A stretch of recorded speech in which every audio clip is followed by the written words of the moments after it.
The four of us travelled to Lombok and made a connection with a school in Lombok. So we've been working with Simon Lindsay through science, and we've been looking at a live and learn program and a mangrove action program.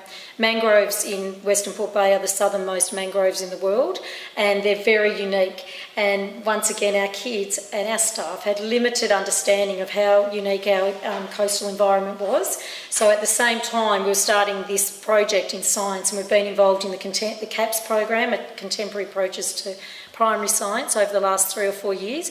And we were using a local environmental issue. And we made a connection with a school in the northeast of Lombok, Sagara 3 it's called. Probably haven't pronounced that properly, and that is a school in a similar coastal area to what our school's in. It's a very poor school, they don't have technology, so we're a little bit restricted, but there's nothing is hard enough, and that's sort of our motto at our school. If you just be problem solvers, be creative thinkers, and just get on with it and find a way of making it work. So we've made that valuable connection with the Live and Learn program. Michelle Kwok was a lady working for Engineers Abroad who was in Indonesia for 2 years working on sustainable practices. So we've tied that in. At the same time at our school, we've been working a lot on our sustainable practices as well. Michelle is now back in Australia, so she's been back to our school talking to the kids in more depth about the mangroves over in Lombok and making those connections with our coastal community.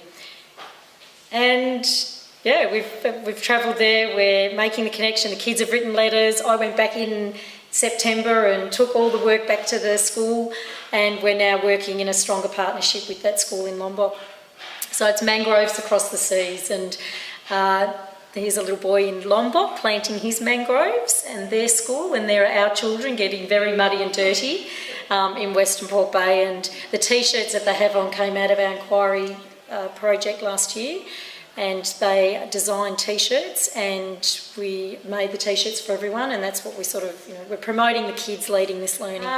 Lots of social justice activities, so bringing in that connections to the global world through social justice. The Year 5s and 6s organised a big mini fete this year, and we've sent that. I took the money over to Lombok when I visited recently, and we're looking at helping them establish their library. So we took lots of little readers, and they were based around environmental messages and about a community garden. So when I was there, I sort of read the books and we did activities with them.